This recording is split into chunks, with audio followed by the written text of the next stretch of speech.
अस्सलाम वालेकुम वरहमतुल्लाहि वबरकातुहू। मैं हूँ आपकी तहवान। और क्या हाल चाल है आप लोगों के? ठीक ठाक है, उम्मीद करता हूँ आप सब खैरियत से होंगे। जैसा कि आप लोगों को याद होगा, हम लोगों का जो टॉपिक चल रहा था वो कैश फ्लो स्टेटमेंट का चल रहा था। और उसके अंदर हम लोगों ने काफी काफी ज्यादा ईयर्स जो है वो अल्हम्दुलिल्लाह डिस्कस किए अपनी क्लासेस के अंदर। तो आज का जो हमारा लेक्चर है, लेक्चर नंबर 10 नहीं है, सॉरी, लेक्चर नंबर 11 है। ठीक कर लेते हैं पहले। ये है लेक्चर नंबर 11। और ईयर हमारे पास है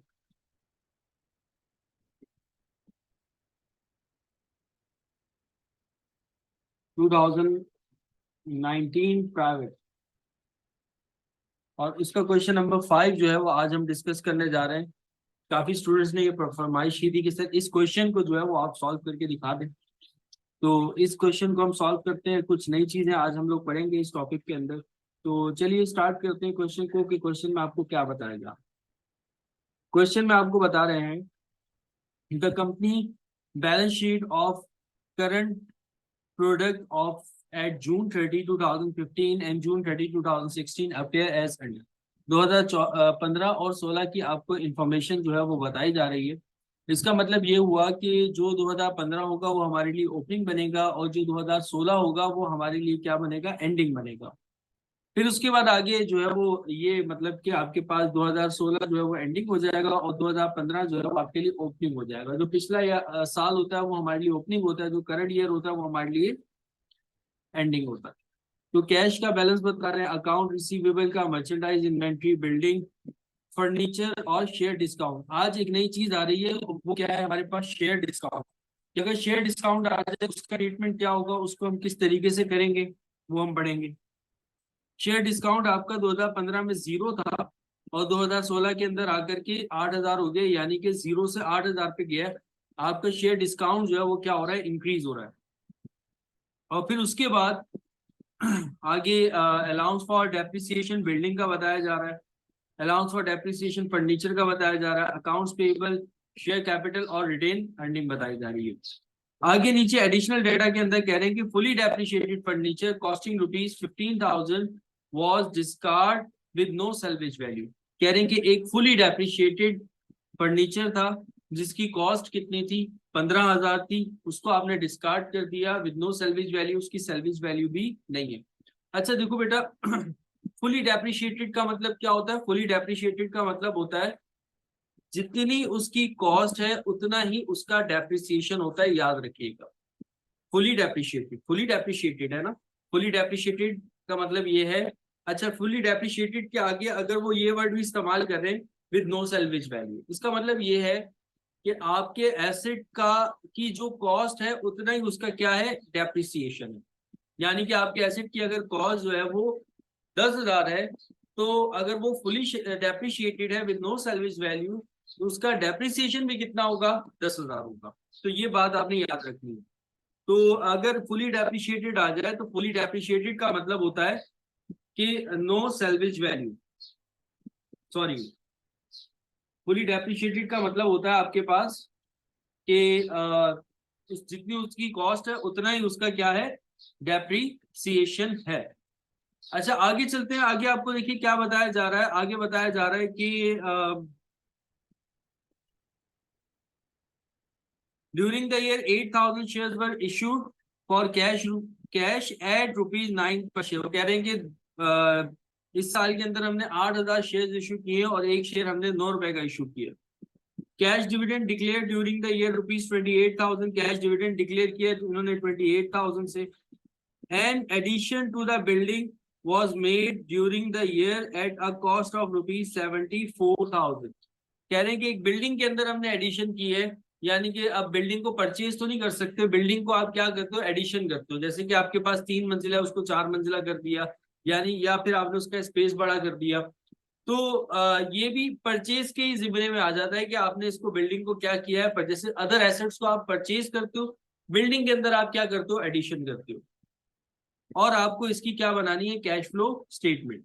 अच्छा अब कैश फ्लो स्टेटमेंट बनाते हैं। इसके अंदर हो ये रहा है कि फर्नीचर की अगर बात करें हम, बिल्डिंग और फर्नीचर, बिल्डिंग को तो हम सेल नहीं कर रहे, तो सिर्फ अगर हम बात करते हैं फर्नीचर की, तो फर्नीचर अगर आप देखो 37,000 से आपका फर्नीचर जो है वो कितना हो रहा है, 47,000। यानी कि आपका फर्नीचर इंक्रीज हो रहा है। 37,000 से आपका फर्नीचर कितना हो गया है, 47,000। मतलब आपका जो फर्नीचर अकाउंट है वो क्या हो रहा है, इंक्रीज हो रहा है। हालांकि हम उसको नीचे डिस्कार्ड कर रहे हैं, नीचे उसने आपको एडजस्टमेंट में बताया है।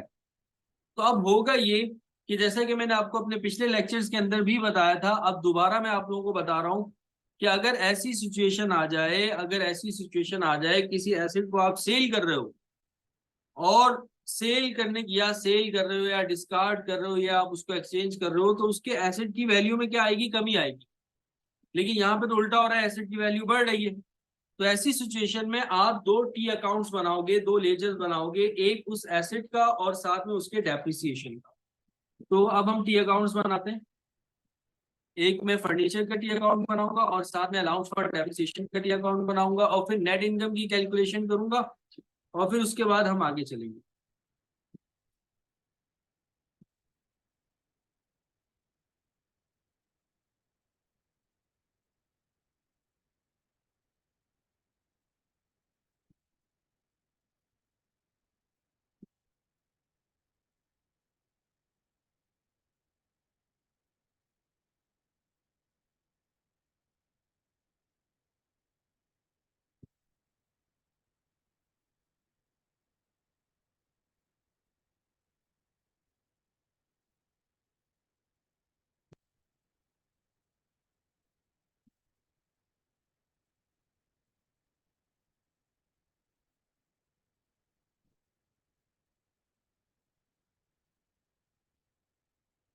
एक मैं टी अकाउंट बना रहा हूँ उस एसेट के डेप्रिसिएशन का, यानी कि अलाउंस फॉर डेप्रिसिएशन,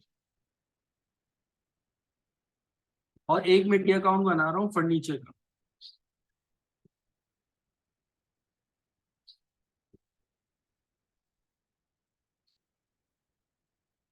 ठीक है। अब अलाउंस फॉर डेप्रिसिएशन का अगर आप टी अकाउंट बनाते हो, इसमें बैलेंसेस को लिखते हो।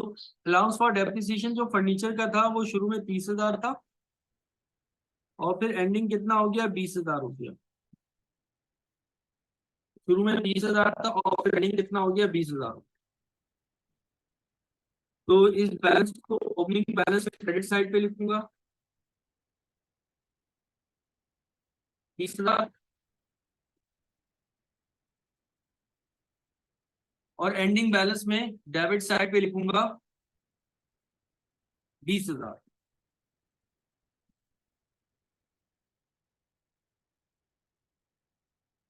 ये बैलेंस रिपोर्ट कर दिया। अब जो एसेट को आप डिस्कार्ड कर रहे हो या सेल कर रहे हो, उसका डेप्रिसिएशन कितना है। तो जो आप एसेट डिस्कार्ड कर रहे हो उसकी कॉस्ट कितनी थी, 15,000। ठीक है। और वो क्या है, फुली डेप्रिशिएटेड है। फुली डेप्रिशिएटेड का मतलब क्या होता है, फुली डेप्रिशिएटेड का मतलब होता है जितनी कॉस्ट है उतना डेप्रिसिएशन है। यानी अगर उसकी कॉस्ट 15,000 है, तो ऐसे डिस्कार्ड कर रहे हो, उसका डेप्रिसिएशन भी कितना होगा, 15,000, क्योंकि वो क्या है, फुली डेप्रिशिएटेड है। ये पॉइंट याद रखिएगा। एक एसिड आप डिस्कार्ड कर रहे हो, डिस्कार्ड करते वक्त आपने उसका लेजर बना दिया, अब आपको डिस्कार्ड का डेप्रिसिएशन लेके जाना है। तो समझ नहीं आ रहा कि डेप्रिसिएशन कितना लेके जाओगे, तो उसने क्वेश्चन में मेंशन कर दिया, fully depreciated furniture costing ₹15,000 was discarded with no salvage value. उसकी सैल्वेज वैल्यू भी नहीं है, तो इसका मतलब जो एसेट की कॉस्ट है वही उसका डेप्रिसिएशन है, यानी कि उसका डेप्रिसिएशन कितना होगा, 15,000।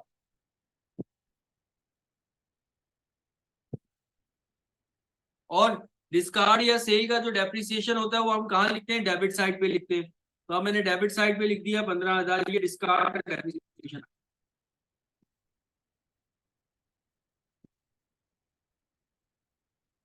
अब आप इसको करोगे बैलेंस, डेबिट साइड आपकी 15 और 20 कितनी हो गई, 35,000,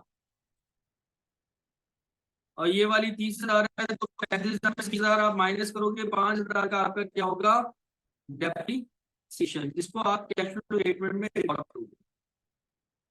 ऐसे ही हम फर्नीचर का टी अकाउंट बनाएंगे ताकि हमें ये पता लग जाए कि कितना परचेज किया है।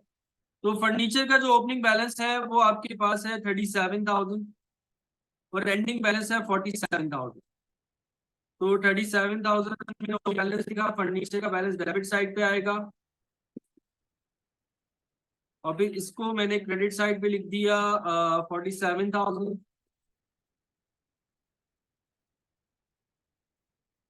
और जो ऐसे डिस्कार्ड करते हो या सेल करते हो उसकी कॉस्ट भी आती है क्रेडिट साइड पे। तो इसकी कॉस्ट कितनी थी? 15,000 जिस एसेट को आपने डिस्कार्ड किया है। डिस्कार्ड का डेप्रिसिएशन और उसकी कॉस्ट क्या है? सेम है क्योंकि फुली डेप्रिशिएटेड। अब इसको आप बैलेंस करो।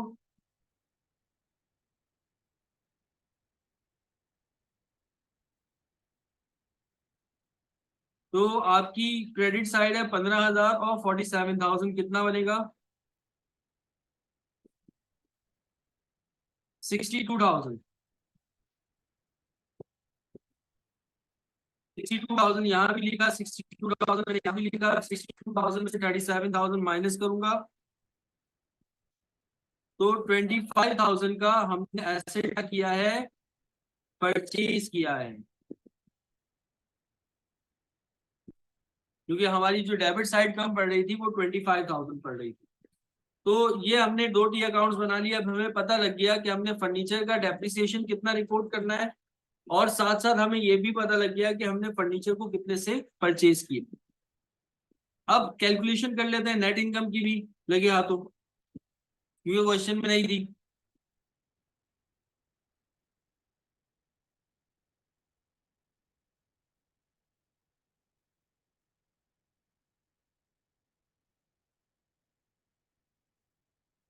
अब कैलकुलेशन ऑफ नेट इनकम कैसे होगी? सबसे पहले आप रिटेन अर्निंग का एंडिंग बैलेंस लिखोगे, उसमें से लेस करोगे रिटेन अर्निंग का ओपनिंग और आप ऐड करवा दोगे कैश डिविडेंड।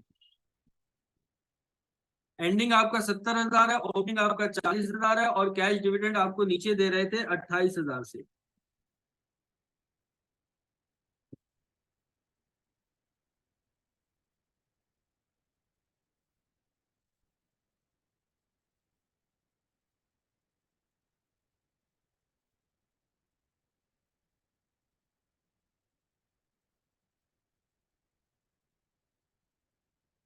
रिटेन अर्निंग का एंडिंग लिखा 70,000, फिर उसमें से लेस कराऊंगा रिटेन अर्निंग का ओपनिंग।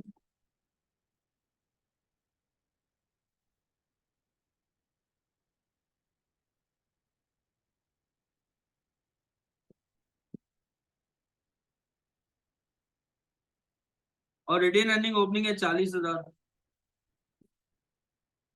और इसमें फिर हम ऐड कर देंगे कैश डिविडेंड।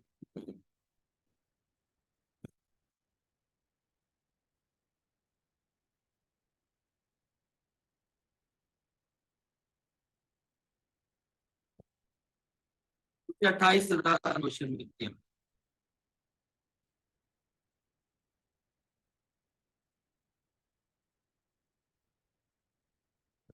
करते हैं टोटल कितना आ रहा है? 70 माइनस 40 और फिर प्लस 28,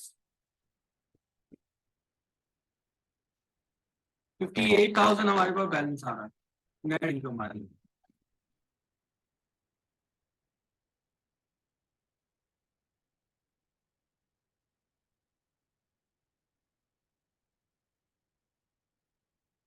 तो अब इस टाइम हमारे पास जो नेट इनकम आ चुकी है वो आ चुकी है 58,000। अब हम आगे चलते हैं, अब अपनी कैश फ्लो स्टेटमेंट बनाते हैं कि कैश फ्लो स्टेटमेंट कैसे बनेगी।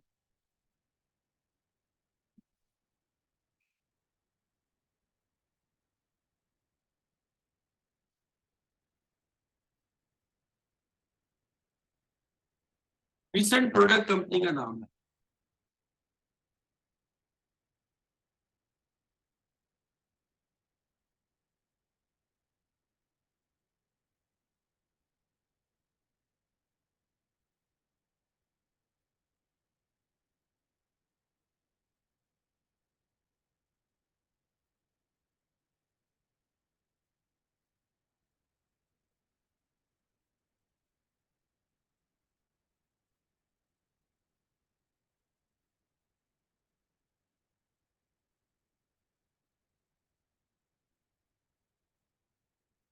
तो मैंने हेडिंग दे दी। मेथड कौन सा है हमारे पास? इनडायरेक्ट मेथड है। आप लोग इनडायरेक्ट मेथड ही इस्तेमाल होता है।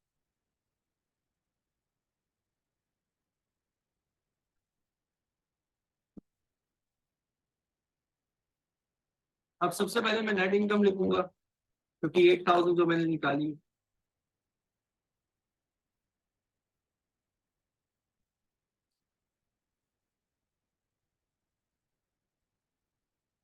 अब मैं हेड लिखूंगा कैश फ्लो ऑपरेटिंग एक्टिविटीज।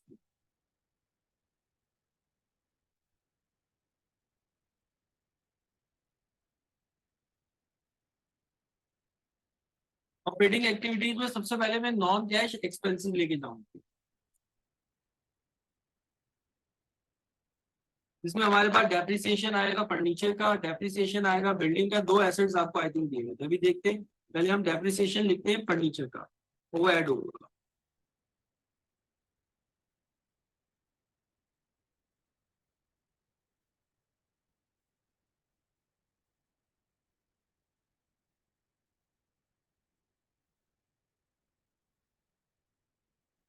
अब अलाउंस फॉर डेप्रिसिएशन फर्नीचर बच्चों हमारे पास कितना हमने निकाला था?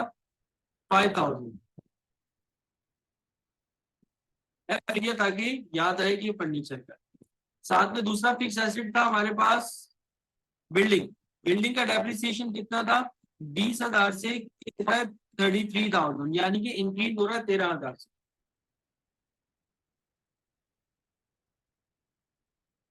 बिल्डिंग को तो आप सेल भी नहीं कर रहे हैं ना। हाँ,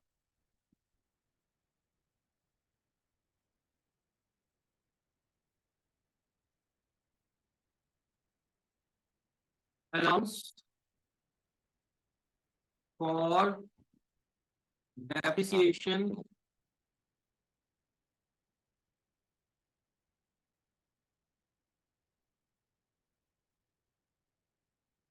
13,000 से बिल्डिंग का लिखती है। एक दफा देख भी लेते हैं, बाकी 13,000 ही था, कैलकुलेशन मिस्टेक ना हो। हाँ सही, 13,000। उसके बाद हम अपने करंट एसेट्स में आते हैं। करंट एसेट में जैसे अकाउंट रिसीवेबल है, 20,200 से कितना हो रहा है? 36,800 इंक्रीज आ रहा है। 20,200 माइनस करेंगे 36,800, 16,600 आएगा और ये लेस हो जाएगा।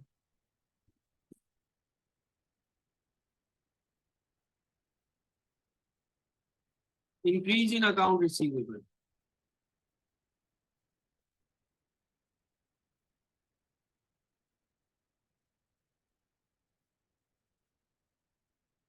सोलह हजार छह।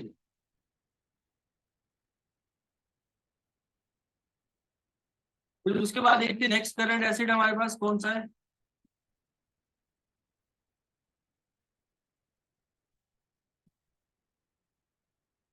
मर्चेंडाइज इन्वेंट्री 58,000 से कितनी हो रही है? 98,400।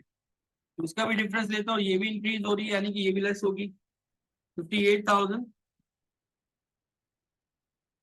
माइनस करेंगे 98,400,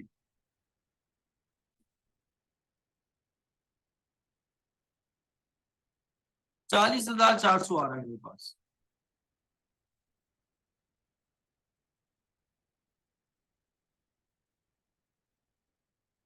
तो ये भी लेस हो जाएगा।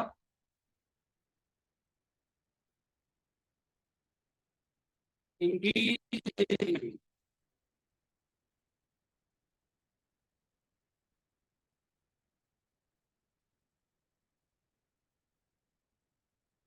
तो ये हम अपने करंट एसेट्स ले गए। अब करंट लायबिलिटीज भी देख लेते हैं। करंट लायबिलिटीज में एक ही लायबिलिटी ऐसा और कोई current asset? Account receivable, merchandise inventory, building, furniture fix asset है। अच्छा, लायबिलिटी में अकाउंट पेबल है 1,08,000 से कितना हो रहा है? 95,000। ये भी डिक्रीज हो रहा है, तो इसको भी क्या करोगे? लेस करोगे।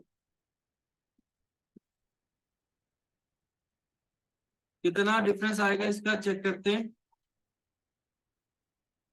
1,08,000 से माइनस करेंगे 95,000, 13,000।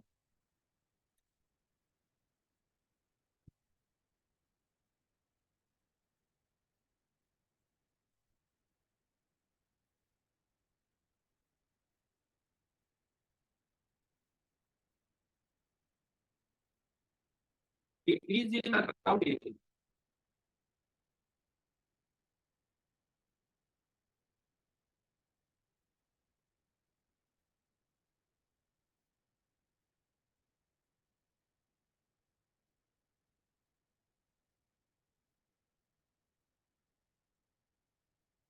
इसके अलावा बिल्डिंग का डेप्रिसिएशन भी लेके जा चुके हैं, फर्नीचर का भी लेके जा चुके हैं, बाकी करंट एसेट्स और करंट लायबिलिटीज भी हम लेकर जा चुके हैं। अच्छा, फिर उसके बाद आ जाओ आप लोग अपनी टोटल करते हैं, cash flow from operating activities कितना आ रहा है।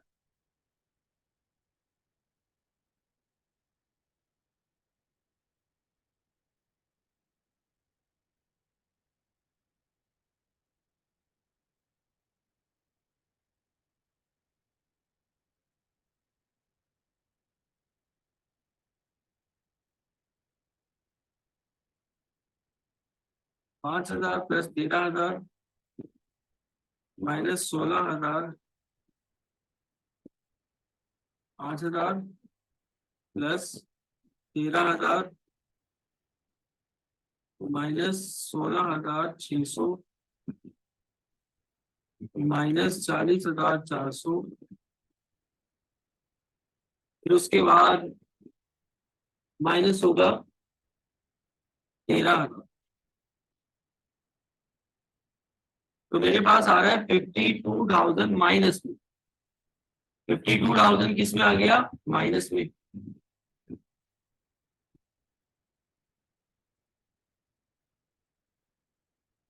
अब आ जाएंगे इन्वेस्टिंग एक्टिविटीज में कि हमारे पास इन्वेस्टिंग एक्टिविटीज कौन कौन सी।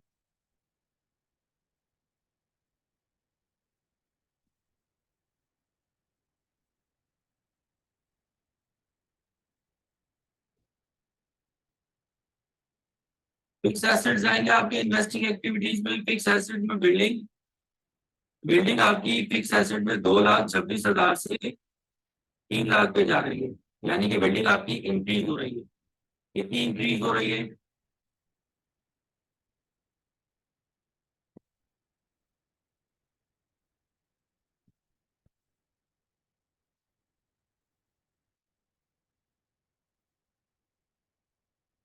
74,000 से। तो ये परचेज ऑफ बिल्डिंग के नाम से क्या हो जाएगा? Less.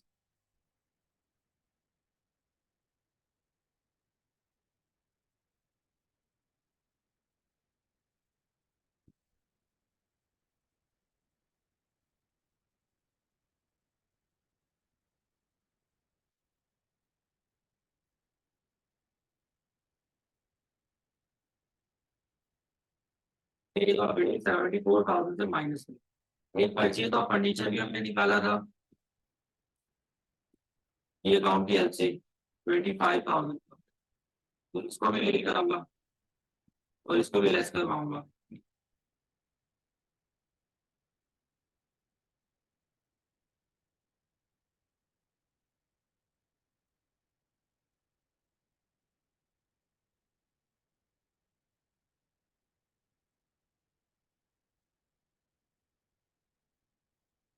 Fifty five thousand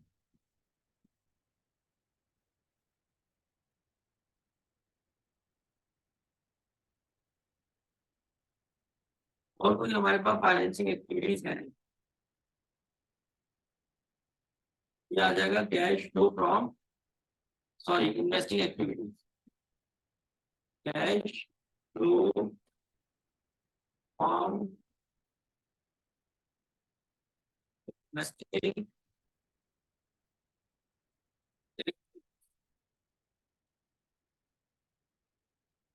74,000 minus का और माइनस का 25,000, ये टोटल हो जाएगा 14,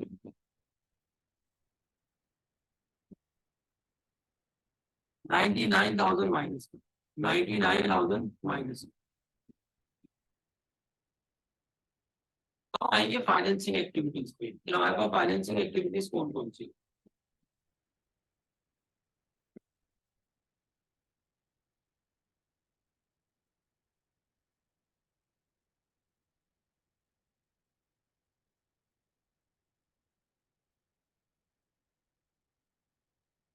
फाइनेंसिंग एक्टिविटीज में आपके लॉन्ग टर्म लायबिलिटीज आएंगी। लॉन्ग टर्म लायबिलिटीज में आपके पास कोई लायबिलिटी नहीं है। अच्छा, अब शेयर कैपिटल आप देखो, 2 लाख से कितना हो रहा है? और 2,80,000 हो रहा है। एक क्वेश्चन मैंने करवाया था प्रीमियम वाला, और उसमें मैंने आप लोगों को समझाया था और वो रिकॉर्डेड था, हमारे ग्रुप में अपलोड भी है। मैंने आप लोगों को बताया था कि अगर प्रीमियम आ जाए ना, अगर प्रीमियम आ जाए तो उसको आपने शेयर कैपिटल में ऐड करवाना होता है, और अगर डिस्काउंट आ जाए, जैसे इस क्वेश्चन के अंदर अब डिस्काउंट आ रहा है, तो उसको आप माइनस करो। प्रीमियम आ जाए, जैसे शेयर कैपिटल का डिफरेंस लिया, जैसे यहाँ पे अगर हम शेयर कैपिटल का डिफरेंस लेते हैं तो मेरे ख्याल में शेयर कैपिटल जो है वो आपके पास 2 लाख से 2,80,000, यानी कि डिफरेंस आ रहा है 80,000। 80,000 में अगर प्रीमियम होगा तो बच्चों आपने क्या करवा देना है, उसको ऐड करवा देना। अगर प्रीमियम हो जाए तो उसको क्या करवा देना है, ऐड। और अगर डिस्काउंट हो जाए तो उसको क्या करा दो, माइनस। ठीक है, डिस्काउंट को माइनस कराओ, प्रीमियम को ऐड कराओ, डिस्काउंट को माइनस कराओ, प्रीमियम को ऐड कराओ, डिस्काउंट को माइनस कराओ, प्रीमियम को ऐड करवाओ। किसके अंदर, शेयर कैपिटल के अंदर। शेयर कैपिटल में किसमें, शेयर कैपिटल के डिफरेंस में। जैसे अब 80,000 का डिफरेंस आ रहा है तो उसमें डिस्काउंट को हम क्या कर देंगे, minus.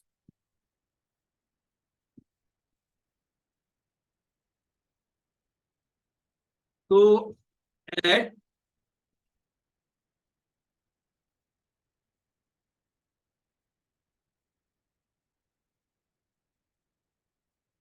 Issue of share, difference आ रहा है 80,000। ठीक है, 2 लाख में से 2,80,000 माइनस किया, 80,000 का डिफरेंस आ रहा है हमारे। माइनस कर दो डिस्काउंट को, डिस्काउंट कितना है आपके पास, 8,000 का। तो 8,000 हमने ये डिस्काउंट क्या कर दिया, माइनस। ये क्या है, 8,000 डिस्काउंट है। लिख भी देता हूँ ताकि आप लोगों को याद रहे। डिस्काउंट को माइनस, अगर प्रीमियम होता तो ऐड करा। तो 80,000 में से 8,000 माइनस कराओ, तो हमारे पास आंसर आ रहा है 72,000 का।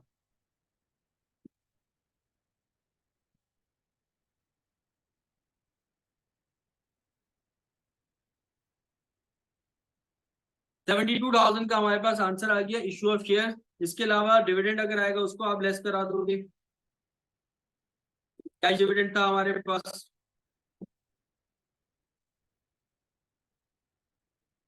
कैश डिविडेंड हमें क्वेश्चन में कितना दिया था, 28,000।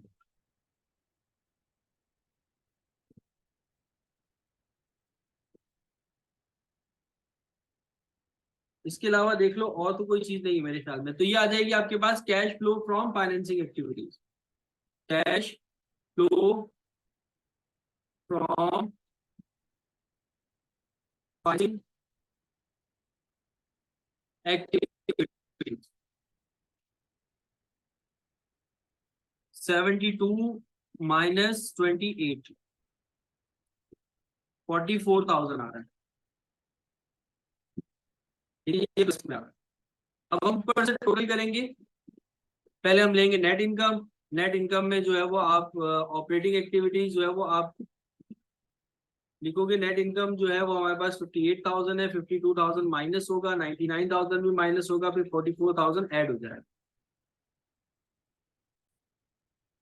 ये तो बच्चों अब हमारा खाना जो है वो बन करके तैयार हो चुका है। 49,000 आंसर आ रहा है, वो माइनस में आ रहा है। 49,000 ऊपर अगर आप कैश का डिफरेंस लेते हो तो वो भी किस में आएगा, माइनस में आएगा। तो आप लिखोगे यहाँ पर डिक्रीज इन कैश,